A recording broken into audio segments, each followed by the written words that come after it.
Hi കൂട്ടുകാരെ, പുതിയൊരു വീഡിയോയിലേക്ക് എല്ലാവർക്കും സ്വാഗതം. അങ്ങനെ ശേഖരനെ കാണാനില്ലെന്ന് കാണുമ്പോൾ മക്കളെല്ലാവരും കൂടിയിട്ട് ശേഖരൻ കിടക്കുന്ന സ്ഥലത്തോട്ട് വന്ന് നോക്കുമ്പോൾ ശേഖരൻ്റെ ബാഗൊക്കെ അവിടെ ഇരിക്കുന്നത് കാണാൻ കേട്ടോ. ഇത് കാണുന്ന ഇന്ദ്രൻ പറയാണ്, അയാൾ എങ്ങോട്ടേക്കും പോയിട്ടില്ല, വെറുതെ ഒന്ന് പുറത്തോട്ട് ഇറങ്ങിയതായിരിക്കും. ഓ, അപ്പോൾ നിങ്ങളൊക്കെ ജോഗിങ്ങിന് ഇറങ്ങുന്നത് പോലെ അയാളിപ്പോൾ ജോഗിങ്ങിന് ഇറങ്ങിയതായിരിക്കും, അതിനുള്ള സ്വാതന്ത്ര്യമൊക്കെ അയാൾക്ക് ഈ വീട്ടിൽ കൊടുക്കുന്നുണ്ടല്ലോ എന്ന് പറയുമ്പോൾ ഉടൻ തന്നെ ശ്യാം പറയണേ, എനിക്ക് തോന്നുന്നില്ല, അങ്ങനെ പോയതായിരിക്കില്ല. ഒരുപക്ഷെ അങ്ങനെ പോയതായിരിക്കില്ല. ഇവിടെ ഇന്നലെ കയറി വന്നവളും മുന്നേ കയറി വന്നവളും കൂടി ഒപ്പിച്ച പണിയായിരിക്കും.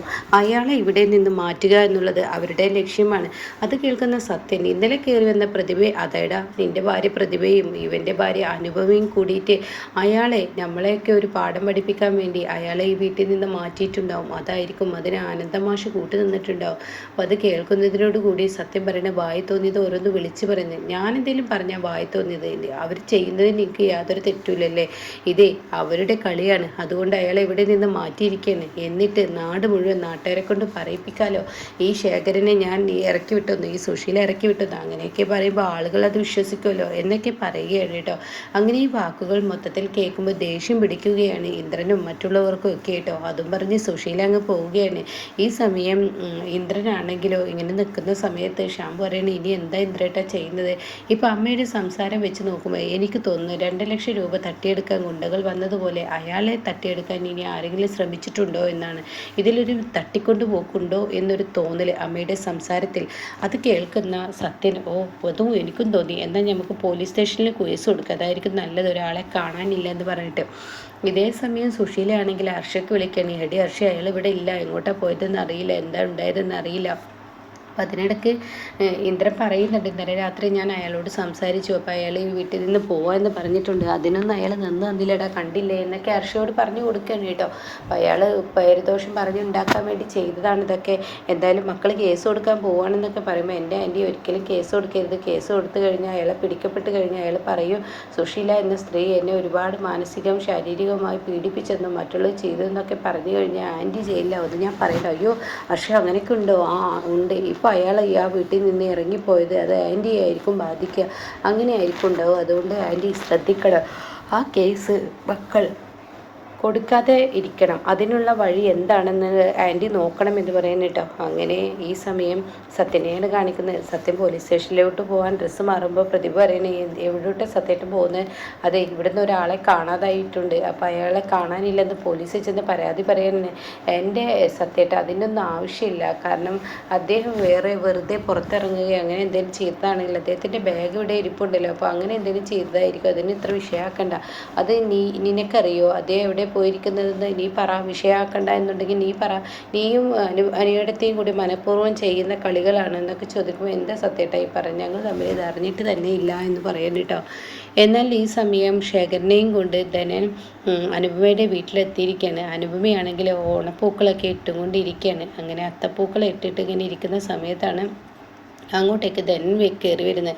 ധനൻ്റെ പിറകെ ശേഖരനെ കാണുമ്പോൾ ഇവർക്ക് പറയാൻ വാക്കുകളില്ല, അത്രയും സന്തോഷത്തോടു കൂടി ഓടിയെത്തുകയാണ്. അപ്പോൾ ഭാനുമ വരുന്നുണ്ട്. ഭാനുമ പറയണ, മക്കളെ ഇത്തവണത്തെ ഓണം ഈ വീട്ടിൽ വെച്ച് ആയാൽ മതിയായിരുന്നു എന്നൊക്കെ ഇങ്ങനെ പറയുമ്പോൾ, അറിയില്ല, അച്ഛൻ്റെ അസുഖമൊക്കെ മാറി, ഇനിയിപ്പോൾ പഞ്ചരത്നത്തിലോട്ട് പോകുമെന്നും പറയാൻ വയ്യ, എന്തായാലും ലച്ചുവിനെ വിളിക്കുമെന്ന്. അപ്പോൾ വിച്ചു ചോദിക്കുകയാണ്, ആ ലച്ചുവിനെ വിളിക്കാട്ടോ, അച്ഛനോട് പറയാം എന്നൊക്കെ ഇങ്ങനെ പറയുകയാണ്, വലിയച്ഛനോട് പറയാം.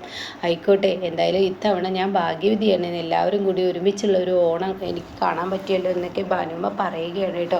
എന്തായാലും ഞാൻ കുഞ്ഞുങ്ങൾക്ക് പാലെടുത്ത് വെക്കട്ടെ എന്ന് പറഞ്ഞ് ഭാനുമ്മ അവിടെ നിന്ന് പോകുമ്പോഴാണ് കേട്ടോ ഇവർ വരുന്നത്. ഇവരെ കാണുന്ന വിച്ചുവും അനുപമയും ഓടിച്ചെല്ലാണ്. അച്ഛനാണല്ലോ വരുന്നതെന്ന് പറഞ്ഞ് ഇവരെ ഓടിച്ചെല്ലുന്നു, കെട്ടിപ്പിടിക്കുന്നു ഒക്കെ ചെയ്യുന്നു കേട്ടോ. അപ്പോൾ ഇതൊക്കെ കാണുന്ന ശേഖരന് ഒരുപാട് സന്തോഷമാവുകയാണ്. പിന്നീട് ധനനെ കണ്ട ഉടൻ തന്നെ അനുപമ അങ്ങനെ ചെറിയൊരു പുഞ്ചിരിയോട് കൂടി നോക്കുമ്പോൾ ധനൻ പറയണേ, ഞാനേ അനന്തമാഷിൻ്റെ വീട് തിരക്കി ഇങ്ങനെ നടക്കുന്നത് കണ്ടു, അപ്പോൾ ഞാനാണ് ഇങ്ങോട്ടേക്ക് അനന്തമാഷിൻ്റെ വീട് കാണിച്ചു കൊടുത്തത് എന്നൊക്കെ ഇങ്ങനെ പറയുകയാണ് ധനൻ. അപ്പോൾ അത് കേട്ട ഉടനെ ആയിക്കോട്ടെ, എന്തായാലും അനന്തമാഷ് എവിടെ എന്ന് ശേഖരൻ ചോദിക്കുകയാണ്. അച്ഛൻ ഉറങ്ങുകയാണ്, ഉറക്കത്തിൽ നിന്ന് ഇപ്പോൾ എണീറ്റിട്ടുണ്ടാവും, ഭാഗത്തോട്ട് പോവാം എന്ന് പറഞ്ഞിട്ട് ധനേട്ടൻ വരുന്നുണ്ടോ? ഞാൻ ഇന്നും മാഷിനെ കാണാൻ വരണമെന്ന് വിചാരിക്കും, ഇന്ന് എന്തായാലും അത് നടന്നല്ലോ, അപ്പോൾ അതുകൊണ്ട് കാണട്ടെ എന്ന് പറഞ്ഞ് താൻ ഉമ്മറപ്പടി ഇങ്ങ് ചോട്ടുമ്പോൾ വാസന്തിയുടെ ഫോൺ കോൾ വന്നു കേട്ടോ.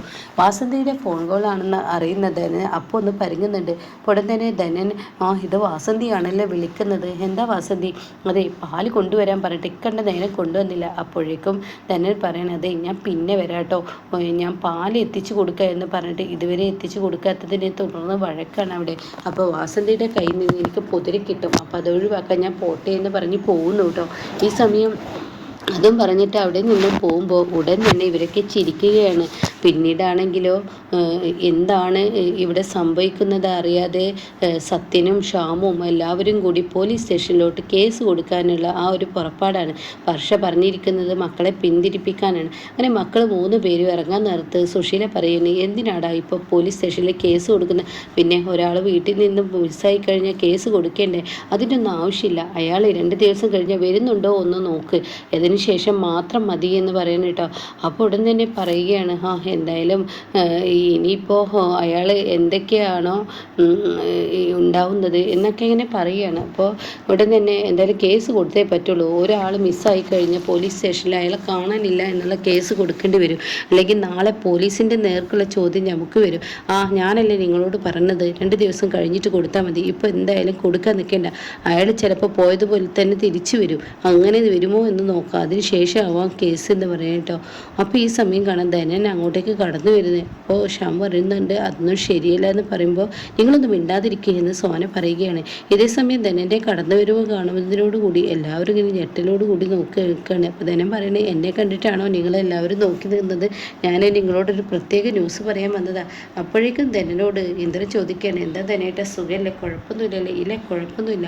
അപ്പോഴേക്കും ഇന്ദ്ര ഓടിച്ചെന്ന് എന്താ പറയാനുള്ളത്, അതെ ഞാൻ ശേഖരനെ കാണാത്തതിനെ തുടർന്ന് നിങ്ങളെല്ലാവരും ടെൻഷനിലാണെന്ന് എനിക്കറിയാം. അത് കേൾക്കുന്ന സുശീല ഇറങ്ങി വരികയാണ്. അതെ ശേഖരൻ എൻ്റെ കയ്യിൽ അകപ്പെട്ടിട്ടുണ്ട്, ഞാൻ ശേഖരനെ അനന്തമാഷിനെ വീട്ടിൽ കൊണ്ടാക്കി.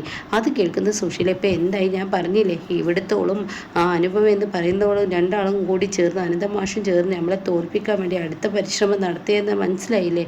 അപ്പം അത് കേട്ട ഉടൻ തന്നെ ധനൻ പറയുകയാണ് അതെ ഞാൻ ഈ വിവരം പറയാൻ ഇങ്ങോട്ടേക്കായിട്ട് വന്നതൊന്നുമല്ല, അനന്തമാഷിൻ്റെ വീട്ടിൽ ഈ ശേഖരൻ ചെന്നത് അനന്തമാഷിന് പോലും അറിയില്ല, അതൊക്കെ അവരുടെ അഭിനയമാണ് ശേഖര, നിനക്കത് അറിയാഞ്ഞിട്ടാ, ഇല്ല അവരുടെ അഭിനയമൊന്നുമല്ല, അവരപ്പോഴാണ് അറിയുന്നത്. വീടറിയാതെ ശേഖരൻ കിടന്ന് ബുദ്ധിമുട്ടുമ്പോൾ ശേഖരനെ ഞാൻ അവിടെ കൊടുന്നാക്കി എന്നുള്ളത് സത്യം തന്നെ. പക്ഷേ അനന്തമാഷ് അതറിഞ്ഞിട്ടില്ല. പക്ഷേ ഒരു കാര്യം അനന്തമാഷിനോട് പറഞ്ഞു, ഞാൻ ആ അനന്തമാഷിൻ്റെ വീട്ടിൽ നിന്ന് ഇറങ്ങിയത് എൻ്റെ വാസന്തി പാല് മേടിക്കാൻ പറഞ്ഞിട്ട് അത് കൊണ്ടു കൊടുക്കാനായിരുന്നു. ആ സമയമാണ് അനന്തമാഷ് എനിക്ക് വിളിച്ചത്. എന്നിട്ട് എന്നോട് പറഞ്ഞു ഇങ്ങനെ ശേഖരനെ ഞങ്ങളുടെ വീട്ടിൽ കൊടുന്നാക്കി കൊടുത്തത് ഞാനാണെന്ന് പറയണമെന്ന്, അത് ഞാനാണല്ലോ ചെയ്തത്, അതുകൊണ്ടാണെന്ന് പറയുമ്പോൾ സുശീല അവരുടെ മുന്നിൽ ആകെ നാണം കെട്ടുകയാണ് കേട്ടോ. അപ്പോൾ മക്കളുടെ മുന്നിൽ അവിടെ ഒരു നാണം കെട്ട് നിൽക്കുകയാണ്. എന്നിട്ട് പറയണം ഞാൻ പറയാനുള്ളത് പറഞ്ഞു, അതെ ഇനി അനന്തമാഷിനെ ഓരോന്ന് പറയാൻ നിൽക്കേണ്ടെന്ന് പറഞ്ഞിട്ട് അവിടെ നിന്നും ധനന് പോവുകയാണ്. ഇതേ സമയം സുശീല പറയണം ഇതാ ധനനെ ഇന്നാളിവിടെ വന്നപ്പോൾ ഞാൻ അവനെ കുറച്ച് ചീത്ത പറഞ്ഞു, അതിൻ്റെ ചുരുക്ക് തീർത്തതാണ്, അല്ലാതെയും കണ്ടിട്ട് ഒരിക്കലും അനന്തമാഷ് അങ്ങനെയൊന്നും ചെയ്യത്തില്ല എന്നൊക്കെ ഇങ്ങനെ പറയുകയാണ് കേട്ടോ. അപ്പോൾ അതൊന്നും കേൾക്കുമ്പോൾ ഇവർക്ക് അത്രയും ഇഷ്ടപ്പെടില്ല. എന്നാൽ ഈ സമയം ശേഖരനെയാണ് കാണിക്കുന്നത്. മാഷ് സംസാരിക്കുകയാണ്. അപ്പോൾ മാഷിനോട് പറയുകയാണ് ഇന്നിപ്പോൾ നിങ്ങളെ കാണണമെന്ന് എനിക്ക് തോന്നി, 2 ദിവസം കഴിഞ്ഞ ഒരു പക്ഷേ എന്നെ എൻ്റെ മക്കൾ കുറേ ദൂരത്ത് കൊണ്ടാക്കിയെന്ന് വരും, അപ്പോൾ എനിക്ക് നിങ്ങളെ കാണാനോ വിവരങ്ങൾ പറയാനോ ഒന്നിനും പറ്റത്തില്ല. അപ്പോൾ അനുമോളിനെ അനന്തമാഷിനെയും കാണണമെന്ന് തോന്നി, അതുകൊണ്ട് ഞാൻ അങ്ങോട്ടേക്ക് വന്നു, എന്തായാലും ഞാൻ പോവുകയാണ്, അത് പറയാനാണ് ഞാൻ ഇങ്ങോട്ടേക്ക് വന്നത് എന്നൊക്കെ പറയുമ്പോൾ ശേഖര എന്തായാലും നീ നിൻ്റെ മക്കളുടെ കൂടെ, ശേഖരൻ പറയണം ഇത്രയും കാലം എൻ്റെ മക്കളുടെ കൂടെ ജീവിക്കാനുള്ള ആഗ്രഹം കൊണ്ടാണ് ഞാൻ അവിടെ നിന്നത്, കൊതി തീരെ നിന്നു, ഇനി മതി, ഇനി ഞാൻ പോവാം, ഇനി ആർക്കും ഞാനൊരു ബുദ്ധിമുട്ടാവരുതെന്ന് കരുതി ഞാൻ പോവുകയാണ് എന്നൊക്കെ പറയണം കേട്ടോ. അപ്പോൾ ഇങ്ങനെയൊക്കെയുള്ള ഒരു എപ്പിസോഡാണ് ഇപ്പോൾ ലാസ്റ്റ് വന്നിരിക്കുന്നത് കേട്ടോ.